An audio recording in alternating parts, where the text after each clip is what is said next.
Hai, aku Trian dari podcast Your Listeners.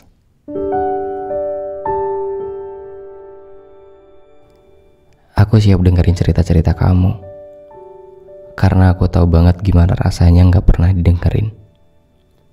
Jadi mari kita bercerita sama-sama, biar dunia jadi lebih tenang dan gak berisik lagi. Kamu apa kabar? Lagi ngerasain apa hari ini?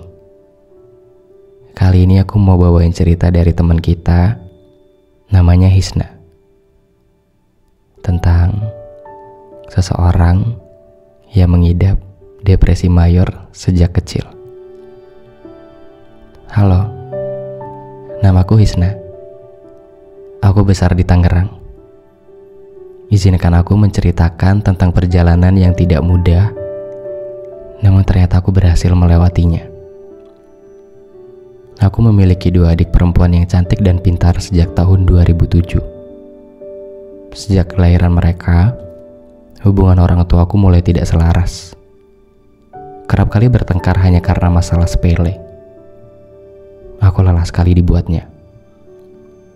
Satu hari, barang-barang berjatuhan. Yang kukira sedang terjadi gempa. Ternyata hanya luapan emosi dari kedua orang tuaku. Tak jarang aku menangis ketakutan, mendengar cacian, makian, bentakan, yang sampai saat ini aku jadi terbiasa mendengar itu semua. Saat usia aku genap 12 tahun, kala itu sedang turun hujan. Aku dan kedua adikku sedang pulang dari sekolah. Seperti biasa, di rumah tidak ada siapa-siapa. Mamaku sedang bekerja. Begitu juga ayahku. Aku dan kedua adikku membiasakan diri untuk selalu sholat berjamaah. Tepat setelah kami sholat zuhur, ada seorang laki-laki dewasa, mungkin usianya seumur ayahku. Dia datang dan mengetuk pintu rumahku, lalu menyodorkan amplop coklat dan mengelus rambutku sambil berkata, "Tolong bilang sama orang tuanya, kalau masih bisa dibicarakan, lebih baik dibicarakan dulu." Aku mungkin masih sangat dini untuk paham apa yang diucapkan bapak tersebut.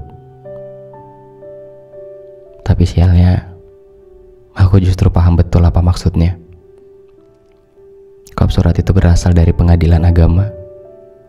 Itu adalah surat panggilan mediasi perceraian untuk kedua orang tuaku. Selayaknya anak kecil, pikiranku saat itu kacau sekali. Rasanya duniaku hancur. Bodohnya, aku gak pernah pikir panjang. Lalu aku memilih upaya bunuh diri dengan meminum obat sirup hampir sepenuh botol.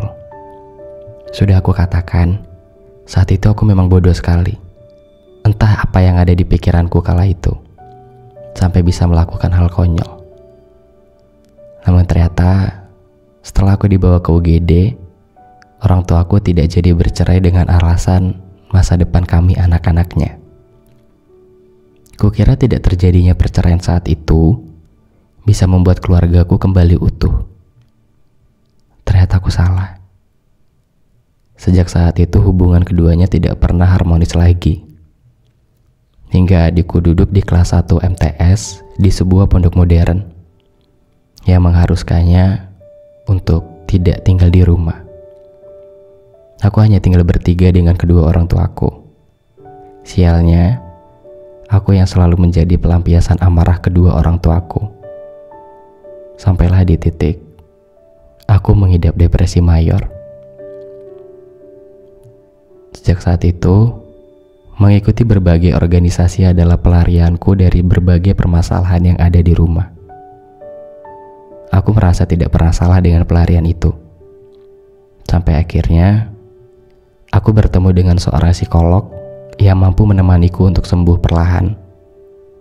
Aku hampir saja menyerah lagi. Aku merasa lahirnya aku adalah sebuah kesalahan. Hidup di keluarga yang utuh tapi sebenarnya tidak benar-benar utuh. Aku memiliki ayah, tapi aku kehilangan perannya. Aku punya ibu, tapi aku tidak mendapatkan pelukan hangatnya. Maka dari itu, aku hanya memiliki kedua adikku untuk semangat hidupku yang baru. Kemudian setelah tahun 2022, aku kembali kehilangan arah setelah ibuku berangkat menjadi seorang TKW ke luar negeri. Aku hampa sekali. Aku hidup namun seperti tidak hidup. Aku tertawa tapi kadang aku bingung. Apa yang harus aku tertawakan? Apakah tentang nasibku, perjalananku, atau aku? Sampai akhirnya aku bertemu dengan seseorang yang pernah hadir di masa laluku.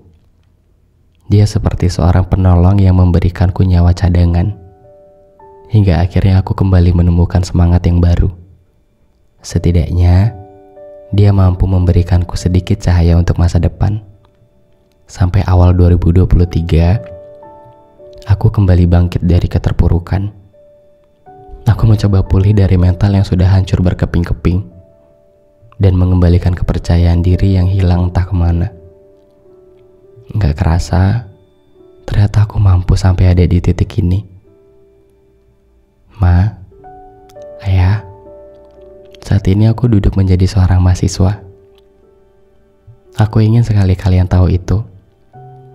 Aku ingin kalian bangga. Mamaku sering bilang, hari yang kamu jalani di depan tidak akan selalu baik. Pasti akan selalu ada permasalahan. Tapi kamu anak yang kuat. Mama yakin itu. Itu pesan yang aku ingat sebelum Mama pergi ke luar negeri. Sejauh ini aku sudah membuktikan ucapanmu, Ma. Semoga kedepannya akan selalu begitu. Sejak saat itu aku membenci perselingkuhan. Aku benci orang ketiga. Aku benci kebohongan. Aku benci tentang semua yang merusak keluargaku. Tapi seiring berjalannya waktu aku percaya Tuhan itu masih baik. Tuhan tidak pernah salah memilih pundak untuk hambanya. Semua kembali lagi pada diri sendiri. Mau berjuang atau mau menyerah hari ini. Tapi aku bisa melewatinya. Walau aku yakin teman-teman di sana bahkan ada yang lebih dari apa yang aku rasakan. Tapi cobalah menerima diri. Tuhan memberikanmu ujian pasti karena Tuhan itu tahu bahwa hambanya kuat sekali, yang senantiasa tidak pernah meninggalkan Tuhannya dalam setiap permasalahan. Jangan merasa sendiri ya. Peluk erat untuk dirimu sendiri saat tidak ada yang mampu memelukmu. Katakan pada diri sendiri bahwa kamu mampu melewati apa yang akan terjadi di depan. Mimpimu harus lebih besar dari permasalahan yang menimpamu. Hisna. Jujur ini adalah salah satu episode yang paling berat sepanjang ini. Jujur ini aku capek banget waktu baca email dari Hisna. Karena aku bisa ngerasain dan aku bayangin gimana capeknya, gimana rumitnya, gimana beratnya hari-hari yang dilalui sejak dia berumur 12 tahun. Dan sekarang mungkin Hisna lagi kuliah. Semoga lancar ya kuliahnya. Dari cerita Hisna tadi aku cuma pengen bilang, ketika kamu mengira kamu bakal bisa menghandle semuanya sendirian, that's nothing. Menurut aku di sini Hisna sudah memilih jalan yang tepat ketika akhirnya dia berani mencari pertolongan dari mental yang sudah hancur-hancuran itu dengan bantuan psikolog. Karena emang benar tahu kata orang, kita gak bisa ngeremehin kondisi mental seseorang karena gak semua dari kita bisa tahu apa yang dia rasakan. Dan ketika dia sudah berani menceritakan semuanya, menurut aku dia sudah memilih berdamai dengan dirinya. Karena kadang kalau kita masih denial bahwa I'm okay, yang padahal kamu gak beneran okay, itu bakal makin ngedorong kamu untuk makin membohongi diri sendiri. So, yang harus dilakukan pertama kali adalah tolong diterima dulu semuanya. Terima semua kenyataan sekalipun pahit dan nyakitin banget. Kemudian cari pertolongan yang bisa bantu kamu sembuh dari trauma yang kamu rasain. Salah satunya mungkin mencari pelarian biar kita sibuk dan gak kepikiran buat nyerah dan ngakhirin hidup hari ini juga. Yang penting pelarian itu adalah hal yang kamu suka dan gak ngerusak diri kamu atau orang lain. Kayak misalkan lakuin aja apa yang jadi hobi kamu. Karena ketika kita ngelakuin hal yang kita suka, itu mendorong tubuh kita untuk menjadi lebih positif lagi. Merawat sakit mental itu sama kayak merawat luka yang ada di tubuh kita. Mungkin kalau lukanya cuma sedikit atau kayak cuma lecet doang, ya ntar bisa sembuh sendiri. Tapi kalau lukanya udah terlalu lebar dan dalam, kita butuh pertolongan ahli buat ngobatinnya. That's why dari dulu aku beneran konsen banget kalau udah soal kesehatan mental kayak gini. Karena aku juga seorang pasien, aku sedikit cerita kalau aku juga ada gangguan anxiety atau anxiety disorder.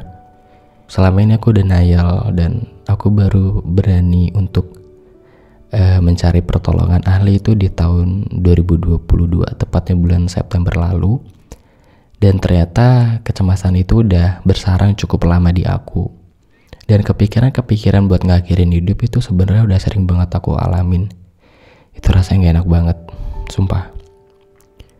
Kayak aku dulu sampai ngejalanin treatment minum obat selama 2 minggu. Dan psikiater aku tuh nyaranin buat aku pergi keluar kota buat nenangin diri dan nyari kehidupan yang baru. Kemudian aku milih Jogja buat jadi tempat terapi aku nyembuhin diri. Rasanya gak enak banget. Aku harus jauh dari orang tua, teman-teman kecil aku. Dan di Jogja aku bener-bener sendirian. Sampai akhirnya aku nemuin kehidupan baru di Jogja. Dan alhamdulillah ketemu sama orang-orang baik yang bisa support sampai aku sembuh. Yang jelas aku udah ngerasa jauh lebih baik daripada aku yang dulu. Poin pentingnya adalah kesehatan mental tuh penting banget untuk disembuhin.